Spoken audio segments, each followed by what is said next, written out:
Hello, we love you listeners so much. Thank you for listening to my stories. We appreciate you so much. Now, my lovelies, on to the stories. The night draped itself over Oakhaven. It was a heavy cloak, thick and starless. The moon, a forgotten coin, offered no solace. Trees, skeletal and stark, clawed at the inky sky. Their branches swayed like arthritic fingers. A chilling wind snaked through the narrow lanes. It whistled mournful tunes against window panes. Each gust seemed to carry a name lost to the shadows. The village slept fitfully, unaware of the ancient things that stirred in the darkness. Silence, deep and profound, settled upon the cottages. Yet it was not a peaceful silence. It was the quiet of held breath, the silence before a scream. Shadows danced with an unnatural glee. They stretched and contorted in the dim light of dying embers. Even the familiar creaks of old houses sounded different. They sounded like footsteps. Light, hesitant footsteps on the edge of hearing. Something was amiss. The very air thrummed with an unseen tension, a palpable dread. The old well in the village square stood as a dark maw. It seemed to breathe with the night. Cold air emanated from its depths. Locals said it was bottomless. They said it whispered secrets if you listened too long. Tonight the whispers were louder. They were insidious, coiling around the edges of sleep. They promised forgotten things. They promised reunion, but at a terrible cost. The darkness was not empty. It was watching. A lone dog howled in the distance. Its cry was abruptly cut short. Then only the wind remained, the wind and the creeping cold. It was a cold that did not come from the weather. It seeped from the ground itself. It crawled up the stone walls. It whispered through keyholes. Oakhaven was a village on the precipice. It stood on the verge of understanding the true nature of its encroaching night, the night of smoke and sorrow. Ilara sat by her cold hearth. The fire had died hours ago, much like the warmth in her life. Her brother Liam was gone, taken by a sudden fever, swift and cruel. Only a week had passed, yet it felt like an eternity of grey. His laughter still echoed in the silent rooms, his presence, a phantom limb she still reached for. The small cottage felt vast now, empty, a monument to her grief. Her hands trembled as she clutched a worn wooden bird. Liam had carved it for her. Years ago, with painstaking care, its smooth surface was her only comfort. She traced the lines of its wings, remembering his bright eyes, his easy smile. Each memory was a fresh stab of pain, a reminder of the gaping void he left behind. Sleep was a distant country she could no longer visit. Her nights were filled with waking dreams, dreams of his fading face. The world outside her window seemed muted. Colours were less vibrant. Sounds were muffled, as if her sorrow had cast a pall over everything. Friends had come. They had offered condolences, food, company, but their words were like stones dropped into a deep well. Their kindness, a distant shore. She was adrift in an ocean of her own making, an ocean of tears unshed, of words unsaid. Liam. His name was a constant silent prayer on her lips. The weight of his absence pressed down on her. It was a physical burden, making her shoulders ache, her breath catch. She would find herself setting an extra place at the table, or turning to share a thought, only to find empty air. The routines of life, once comforting, were now cruel reminders. Each sunrise brought not hope, but another day to endure, another day without him. Her grief was a raw, open wound, and something in the darkness smelled it. It began subtly, a flicker at the edge of her vision, a wisp of something dark, like chimney smoke, but there was no fire lit. She would turn, and it would be gone, dismissing it as a trick of tired eyes, a symptom of her unending sorrow. The air in the cottage grew colder. Not the chill of the night outside. This was a damp, clinging cold. It settled deep in her bones. Even an extra blanket offered no warmth. Then came the whispers, so faint at first she thought them imagined. The wind perhaps playing tricks with the old house, but they grew more distinct. Soft sighs and murmurs, just beyond understanding. They seemed to emanate from the shadows themselves, from the dark corners of the room. Sometimes she thought she heard Liam's name, carried on a breath that was not her own. A cold dread began to take root, deeper than her grief. The scent was next, a faint, acrid smell, like burnt wood, but with an undertone of something else. Something old and decaying. It would appear suddenly, then vanish, just as quickly, leaving her nostrils twitching, her heart pounding. She started leaving the window ajar, despite the night's chill, hoping to air out the unsettling aroma, but it always returned, stronger each time. It was the smell of old sorrows, the smell of opened graves. Ilara found herself jumping at every sound. The creak of a floorboard, the rustle of leaves outside, her nerves were frayed, stretched taut. The cottage, once her sanctuary, now felt like a trap. The familiar shadows seemed to lengthen. They seemed to watch her with unseen eyes.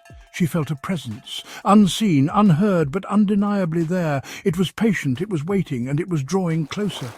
The subtle signs were coalescing, becoming something more defined, more sinister.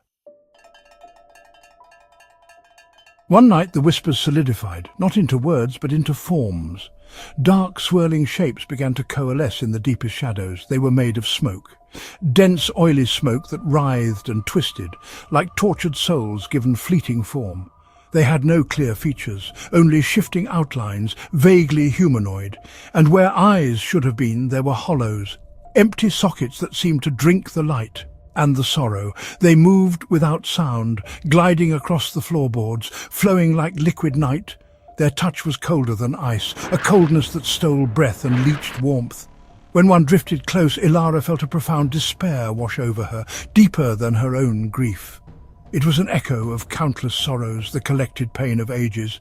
These were the smoke wraiths, the feeders on despair, drawn to the fresh wound of her loss like moths to a dying flame. The wraiths did not speak, they did not need to. Their very presence was a torment.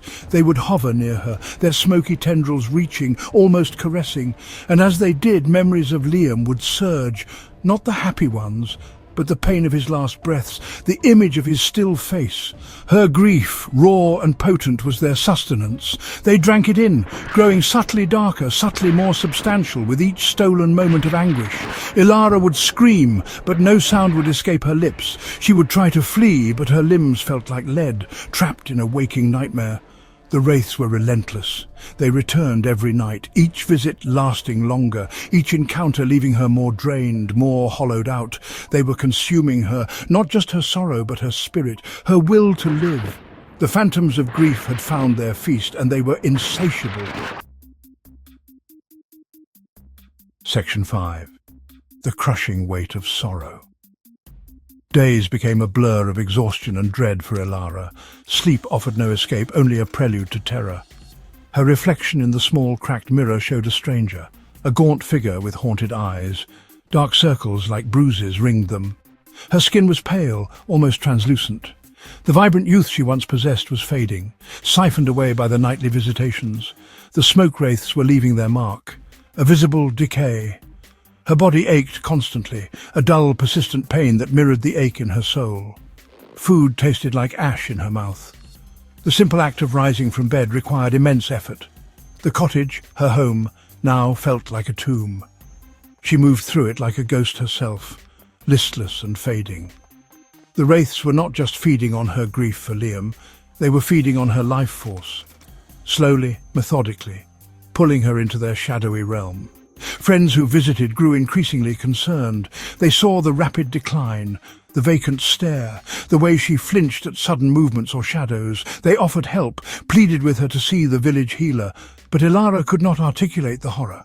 How could she explain the smoke, the silent, cold tormentors? They would think her mad, grief-stricken to the point of delusion. So she suffered in silence, isolated by a terror no one else could see. The wraiths grew bolder. Their forms became more defined, their chilling presence more potent. She could feel their hunger, a desperate, ancient need. They were not merely shadows anymore. They were entities, entities with a purpose, to draw out every last drop of sorrow, every last flicker of hope, until nothing remained but an empty shell. The weight of their presence, combined with her grief, was crushing her, pushing her to the brink. Section 6. Keepers of Ancient Law. News of Ilara's rapid decline eventually reached the quiet hamlets beyond Oakhaven. Whispers travelled on the wind, tales of a sorrow so profound it invited darkness. These whispers found the ears of the Koro. Two figures, a man and a woman rarely seen. They were the witch doctors, keepers of ancient lore, protectors against things that slithered in the night. They lived apart from the villages, in tune with the earth and the unseen world. Old Man Hemlock and Mama Zuri were their names. Hemlock was tall and gaunt, his face a roadmap of wrinkles. His eyes, though, were sharp, bright like polished obsidian. He carried a staff of gnarled rowan wood. Runes were carved deep into its surface. Mama Zuri was small and round. Her smile was surprisingly warm, but her gaze held a fierce intensity. She wore pouches of herbs and bones, charms made of feather and stone dangled from her neck. They arrived as dusk began to settle, unannounced, knowing. They did not knock on Ilara's door, they simply appeared, standing in her small garden as the light faded. Hemlock's presence was grounding, like an ancient tree, unshakable. Mama Zuri's was like a gentle fire, offering warmth yet promising fierce protection. They looked at the cottage, not at its structure, but at the air around it. At the shadows that clung to its eaves, they saw what others could not. The lingering trails of smoke, the stench of sorrow. Ilara, peering through a crack in her shutters, felt a flicker. Not of fear, but something else. A fragile, almost forgotten sensation. Hope. The Koro were spoken of in hushed tones. Some called them saviours. Others meddlers in dark arts, but all agreed they held power. Power against the very things that haunted her nights. Their arrival was a silent promise, a declaration that she was not alone. The battle was not yet lost. Section 7. The Circle of Warding. Mama Zuri entered Ilara's cottage first. Her eyes scanned every corner. She clicked her tongue softly. "They have made themselves comfortable here, child," she murmured. Her voice was surprisingly gentle. She began to unpack her pouches, laying out bundles of dried herbs, sage, rosemary and others Ilara did not recognize, strange dark powders and small, intricately carved wooden totems. Each item seemed to pulse with a quiet energy, a hidden strength. Old Man Hemlock remained outside. He walked the perimeter of the cottage slowly. His rowan staff tapped rhythmically against the earth. With each tap, he chanted, low guttural sounds that vibrated in the air. He drew symbols in the dirt with the staff's tip, ancient sigils of protection, a boundary line against the encroaching dark. As he worked, the oppressive atmosphere around the cottage seemed to lessen, just a fraction. But it was noticeable. The air grew a little less cold. Inside, Mama Zuri instructed Ilara to sit in the center of the room. She then began to create a circle around her, not with chalk, but with a shimmering silver dust. As she laid it down, she too chanted. Her song was different from Hemlock's, higher, more melodic, yet it held the same underlying power. She placed the small totems at key points within the circle. They seemed to hum faintly. The scent of the herbs filled the small space, sharp, cleansing, pushing back the acrid smell of the wraiths. The preparations took hours. As night deepened, the sense of dread intensified outside Hemlock's barrier. The wind picked up, howling like a hungry beast. Scratching sounds could be heard at the windows. The door rattled in its frame, but inside the circle of silver dust and herbs, a fragile peace held. Ilara, though terrified, felt a sliver of courage return. The Koro were building a fortress of ancient magic, against the coming storm of smoke and sorrow. Section 8. Battle for a Soul. As midnight approached, the temperature inside the cottage plummeted. Frost formed on the window panes. Despite the Koro's wards, the smoke wraiths had arrived. They did not try to enter subtly this time. They slammed against the unseen barriers Hemlock had erected. The cottage groaned under the assault.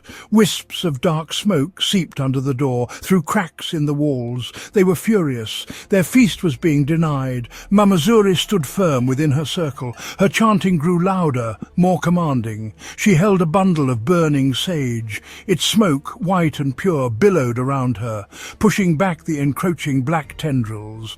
Old Man Hemlock entered the cottage. His staff glowed with a faint blue light. He struck it on the floor. A pulse of energy rippled outwards, forcing the intruding smoke back. "They're strong," he grunted, fueled by deep sorrow. The wraiths swirled and coalesced, taking on more monstrous forms, their hollow eyes fixed on Ilara. Their silent hunger was a palpable force. They lunged towards the silver circle, hissing as they touched its boundary. The silver dust flared with light, burning them. But they were relentless, pushing against the Koro's magic, testing its strength. The air crackled with an unseen battle, a struggle between ancient protective rites and equally ancient hunger. Ilara, huddled in the centre, felt the Koro's power. But she also felt the wraith's despair, their desperate need. She clutched Liam's wooden bird. A new understanding bloomed within her grief. The wraiths were not just her sorrow, they were sorrow itself, endless, unending. Mama Zuri cried out, "Child, your grief gives them passage. You must find the light within it." Hemlock slammed his staff again. The blue light flared and the wraiths shrieked, a soundless scream that tore at the soul. The fight was reaching its peak. Section 9. A new dawn, a lingering chill. Heeding Mama Zuri's words, Ilara focused, not on Liam's death, but on his life, on the joy he had brought her, the laughter, the shared dreams, the love that still remained. A tiny spark ignited within her, a warmth that pushed back against the cold despair. As this warmth grew, the silver circle around her glowed brighter. The wraiths recoiled, their forms flickering, losing cohesion. Her focused love was a weapon they could not withstand. Old Man Hemlock raised his staff high. Its blue light intensified, blazing like a captured star. Mama Zuri's chanting reached a crescendo. She threw a handful of bright powder into the air. It exploded in a shower of sparks that seared the smoke. The wraiths, weakened by Ilara's shift in emotion and assaulted by the Koro's magic, began to dissipate. They shrieked their silent rage and pain. Then, one by one, they dissolved, fading back into the shadows from whence they came, leaving only the scent of ozone and old dust. As the first rays of dawn pierced the grimy windows, an exhausted peace settled over the cottage. The oppressive cold was gone. The air felt lighter, breathable. Ilara, weary but alive, looked at the Koro with unspeakable gratitude. Mama Zuri offered a tired smile. Hemlock nodded, his face stern but his eyes holding a flicker of relief. They had faced the darkness, and for now they had won. The village of Oakhaven would awaken to a brighter morning, unaware of the battle fought for one of its souls. The Koro departed as silently as they had arrived, leaving Ilara with strict instructions for cleansing and remembrance. Life slowly returned to her. The wound of Liam's loss remained, but it was no longer an open door for darkness. Yet sometimes, in the deepest hours of the night, when the wind sighs just so, Ilara would see a fleeting wisp of smoke at the edge of her vision, or feel a momentary, inexplicable chill, a subtle reminder. The smoke spirits were banished, but their hunger was eternal, and sorrow always found new hearts to prey upon.